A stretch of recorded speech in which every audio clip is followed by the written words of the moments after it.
My name is Nishant Kasibhatla. I'm a Grandmaster of Memory and a Guinness Record Holder. I'm also a professional speaker. Now, when people hear that, I'm a Guinness Record Holder or a Grandmaster of Memory, the first thing is they somehow assume that I was born with a great memory.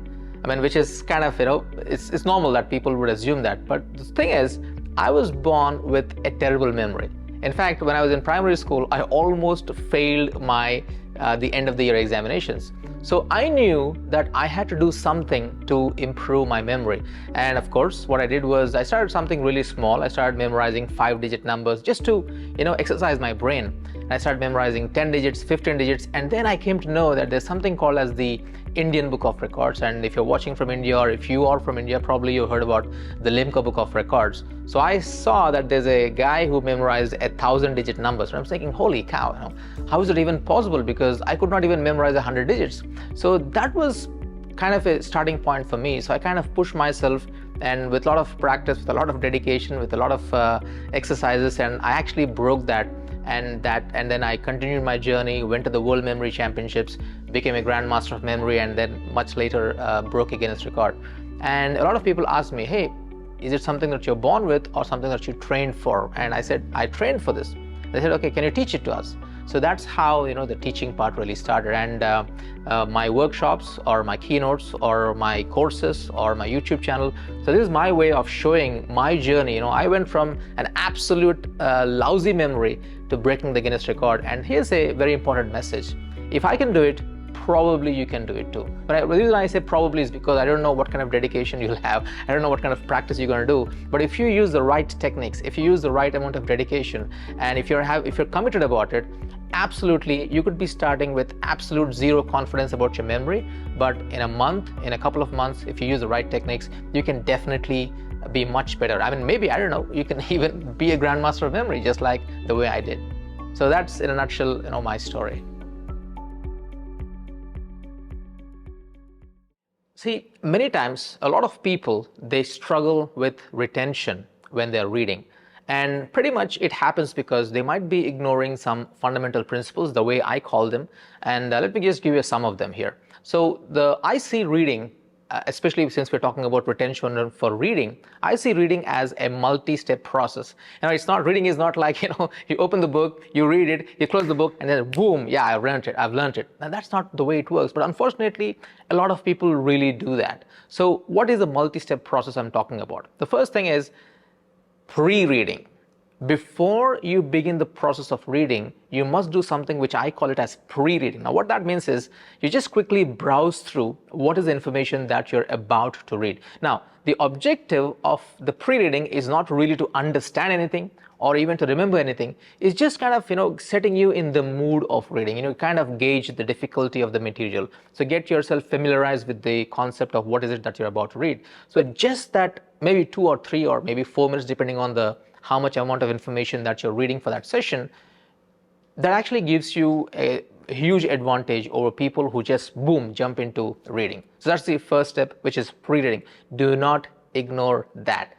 That's a bad thing if you do that. The second thing is actually reading. Now, of course, everyone does it. You do it, reading. So the twist here is when you're reading, make sure you're focusing on 2 very important aspects. Number 1, you're reading with attention. Number 2, you're reading for comprehension. Now, do not mix reading with scrolling.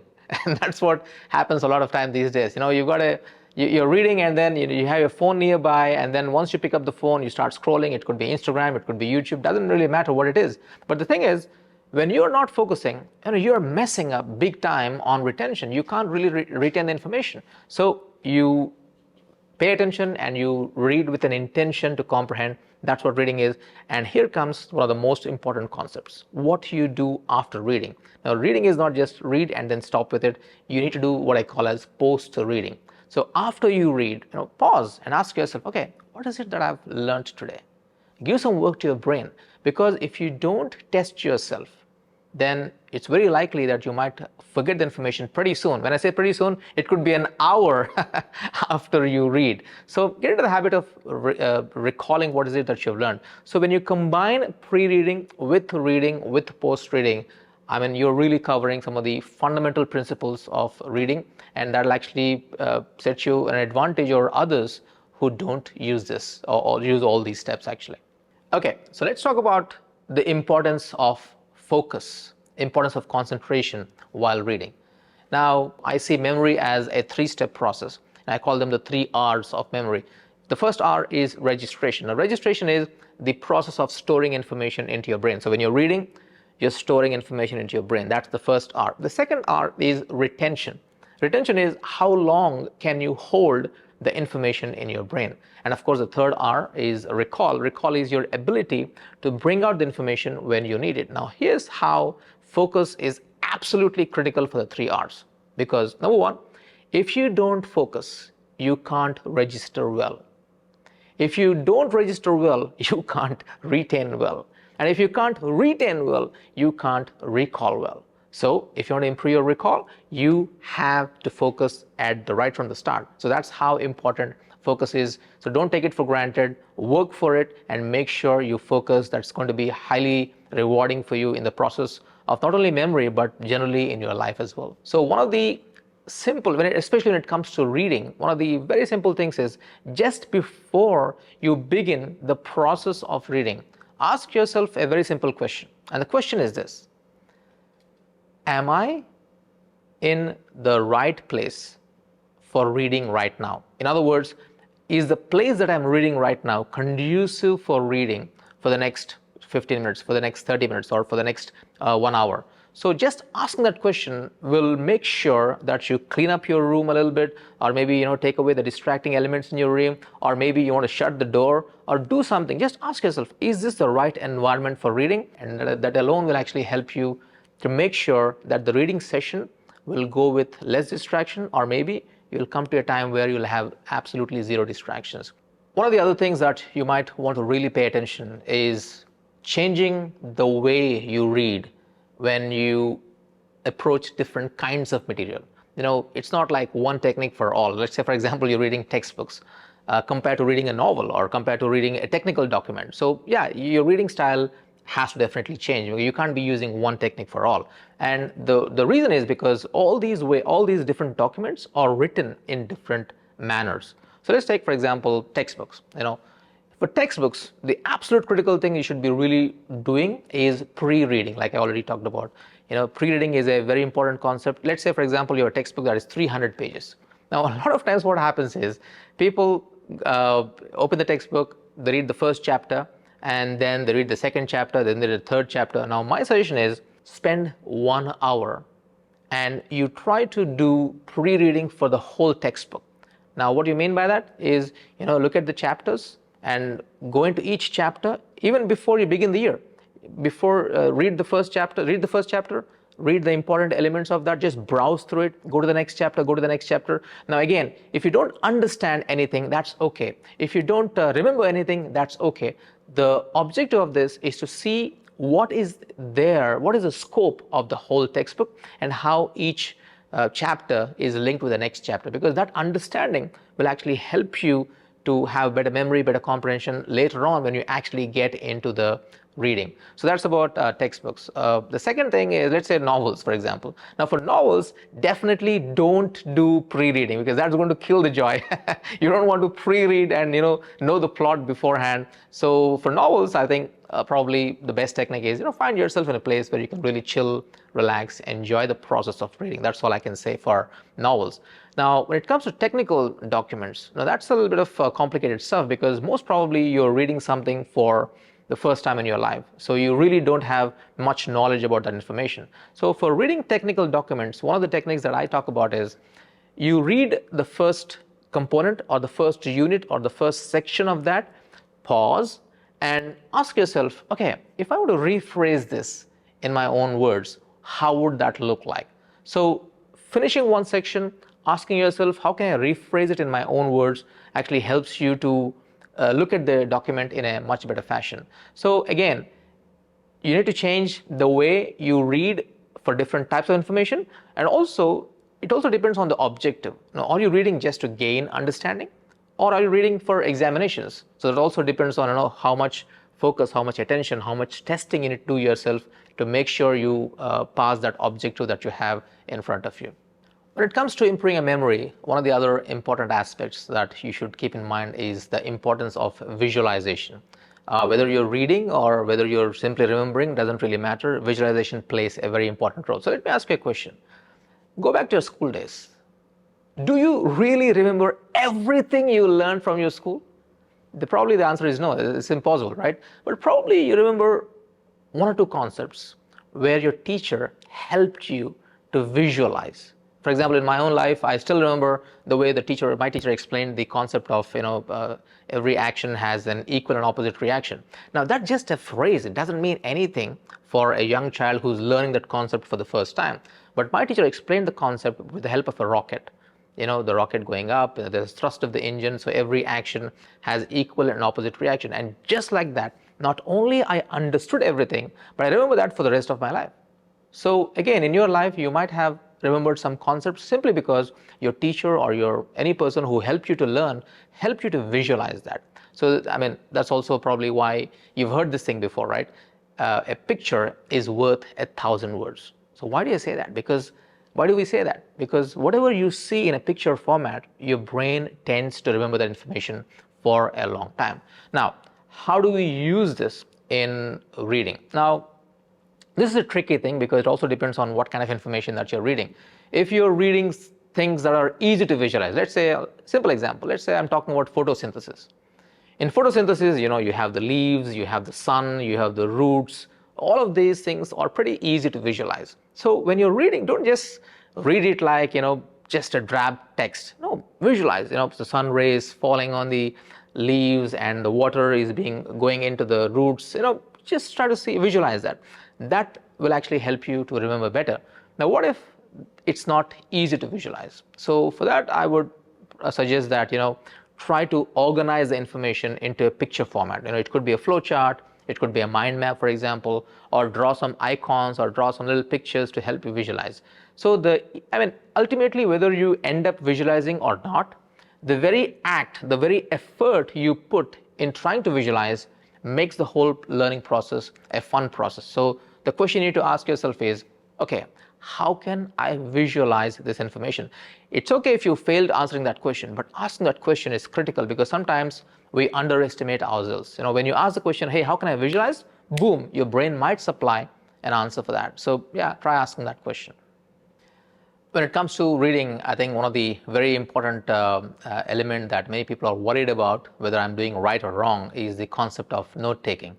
Note-taking is a very important concept. It actually can help you to not only to organize your notes, but also, if done right, it can also help you with recall. Now, here's a fundamental question that you must ask yourself when you're taking notes. Is my note-taking only organizing the information, or is it really aiding me in the process of recall? Is it helping me to internalize the information? So let me give you, there again, note-taking is a whole big concept. So I'm just going to give you maybe a couple of examples. So simple ideas of how you could organize your notes. So the first technique, it's called the outline method. Now it might look boring, but it really works. So what is an outline method? Outline method is pretty simple. Now, before that, let me tell you typically how people take notes. Now, I worked with students, I worked with people all over the world, and I've seen people taking notes. Now, what happens is typical notes look like this. They write a sentence, and they write another sentence, and they write another sentence, maybe a phrase, maybe some keywords. It's all a list of sentences or a list of words. Now, that does not aid you in recalling when you're doing the post-processing of note-taking. So a good technique would be use the outline method. Now, what's an outline method? First of all, on the top, you write the topic. And on the left column, first you write the subheading, the main topic. And below that, you write bullet points. Don't randomly write sentences, write the heading and write the bullet points. Now, why is that important? So first of all, first key idea, then you got bullet points. Second key idea, then you write the bullet points. The third key idea, bullet points. Now, why is that important? Because after you're done with the note taking, when you want to test yourself, all you need to do is to go back to the notes and you cover up the bullet points. And you ask yourself, okay, what is this all about? What is the first point? Okay, what did I write? This kind of note taking will facilitate you to test yourself. But if you're writing random sentences, how do you test yourself? You can't do that. So outline method is very simple. It might look boring, but it's just a way of neatly organizing the information to facilitate recall at a later stage. That's one. And probably the second one, it's a very popular technique, it's called mind mapping. Now I have a slight twist on mind mapping. Now mind mapping, is, you have the central idea in the central page, on the center of the page, and then you draw branches, and the first point you put on the first branch, second point put on the second branch, and the sub points within each of these points you put in the lines around the branches. So you definitely have seen a mind map before. Now one of the important concepts of mind map, one of the important elements of mind map, in fact there are two. Number one, mind maps require you to draw colors, use different colors to make it really appealing to the brain. That's a great thing. I'm not saying it's not a good thing. The second element is draw pictures. Draw little cute pictures, icons, blah, blah, blah. Now here's the thing. If you have colors that you can easily access, if you can draw, boom, it's a good thing for you. What about people like me? I'm not carrying colors with me all the time. I can't draw. I mean, I don't consider myself an artist in any measure, so I can't really draw. So a lot of times people think, oh, I don't have colors, I can't draw, so mind mapping is not for me. Well, here's the good news. So that's the reason why I have a concept, I call it as info mapping. So again, if you can draw, if you can have colors, go for it, use it. But if you don't be discouraged. So what you do is, you do exactly the same thing like a mind map, but you don't have to make it colorful. You don't have to draw pictures. The very process of you taking the information from the book and putting it in a picture format, that process itself will help you to internalize the information. And also, just like I told you with the outline method, you can cover up the branches of one of the branches, and then you can recall, okay, what are the key points, what are the key lines on this thing, and then you can slowly reveal and see whether you're getting it right or wrong. So again, don't take notes just for the heck of it. I would say take notes that actually will help you to recall better, to help you to internalize what is it that you are learning. If you ever started doing some research on memory or anything, you definitely would have heard about a word called mnemonic devices or mnemonic techniques. Now, it might look like, very technical sounding word, but if you were to put it in simple words, mnemonic devices are simply a way of converting or transforming the information that you want to learn into an easier format. That's all it is. It's not like some scientific terminology. It's just you take the information, you reorganize it, and try to make your life easier. So I'll give a couple of examples, which probably you're aware of.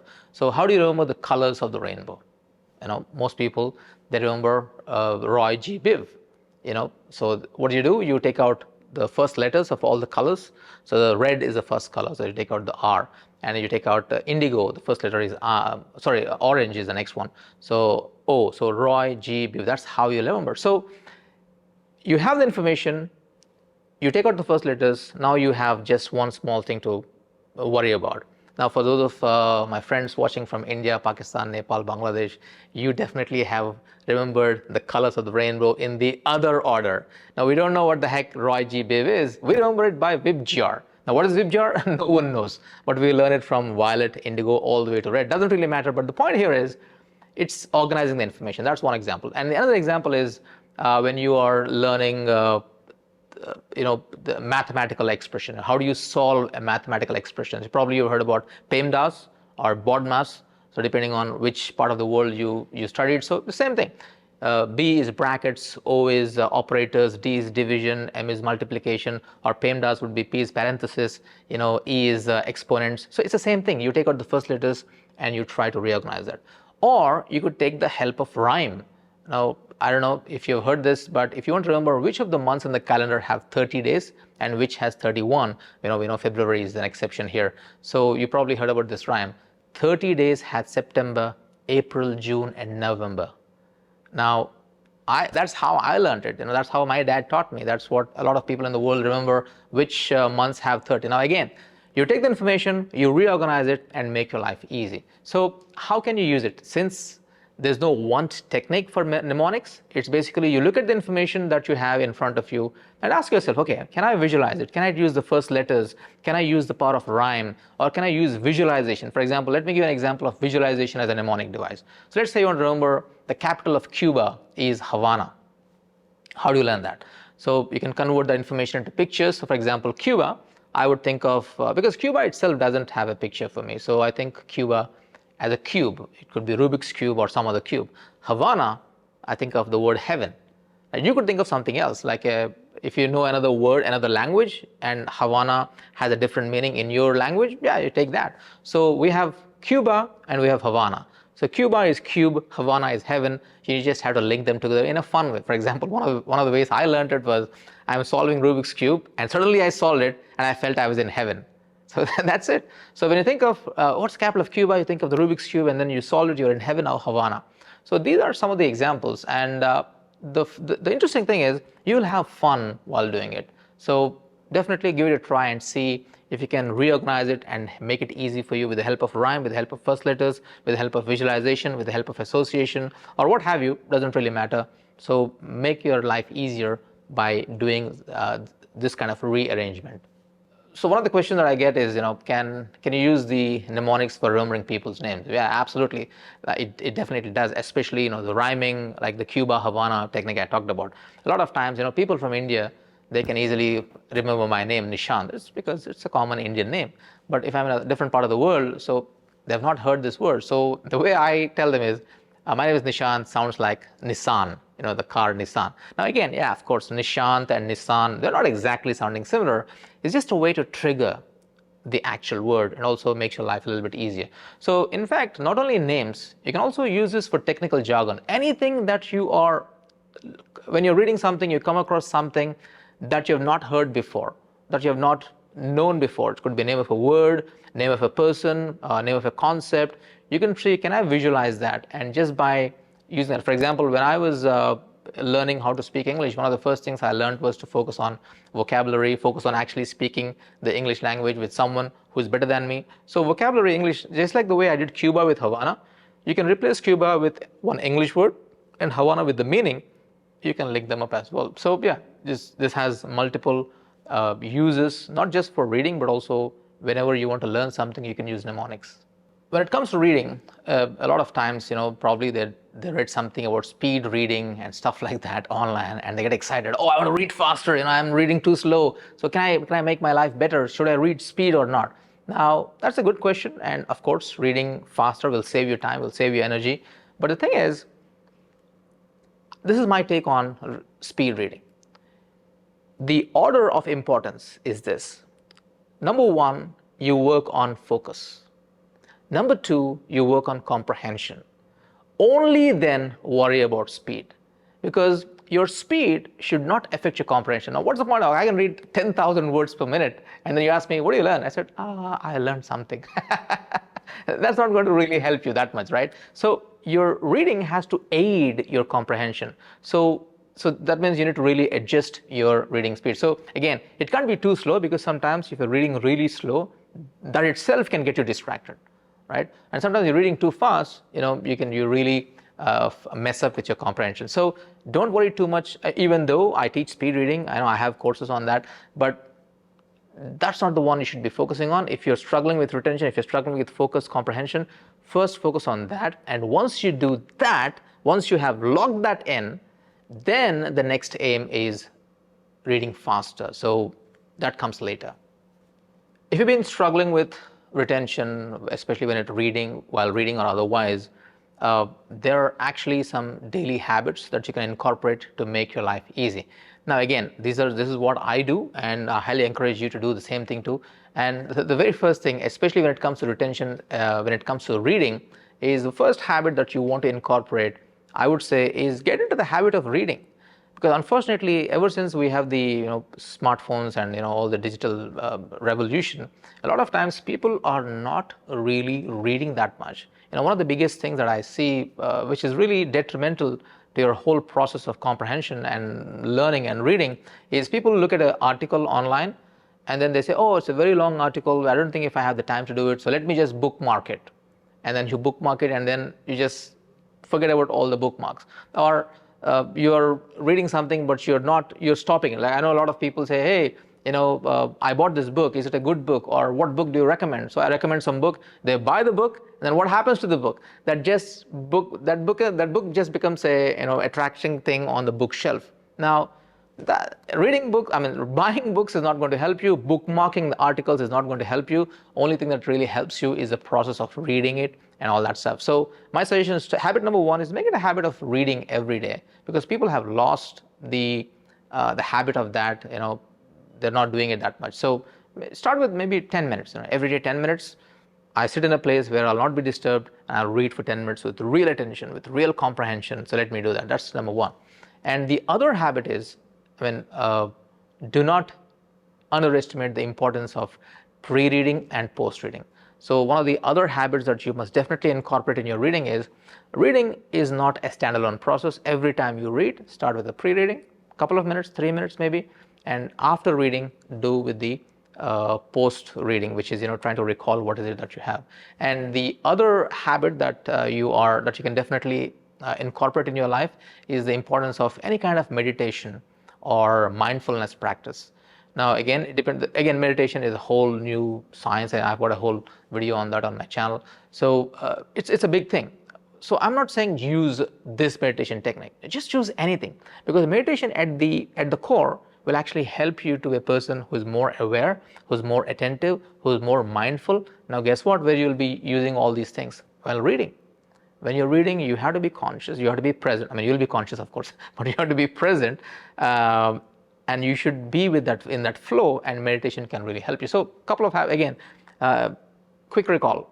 You have make reading a daily habit, use some kind of meditation or mindfulness practice. I do every day 30 minutes from Monday to Friday.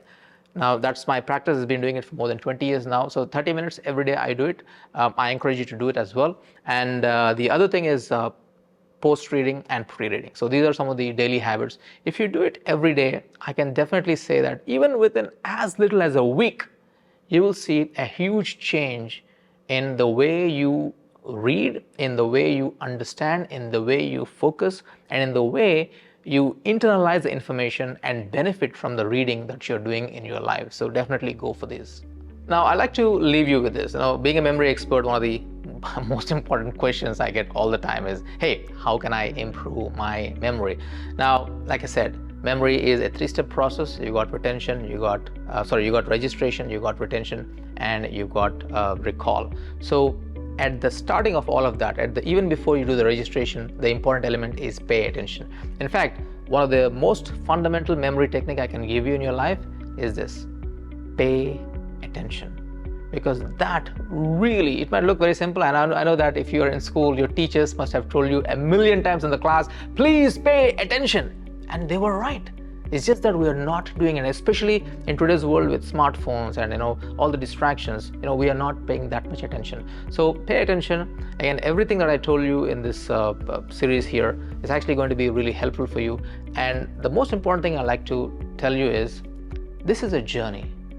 So you don't have to become an expert in a day. Tomorrow you don't want to show up as, okay, I'm a different person. No, everything takes time.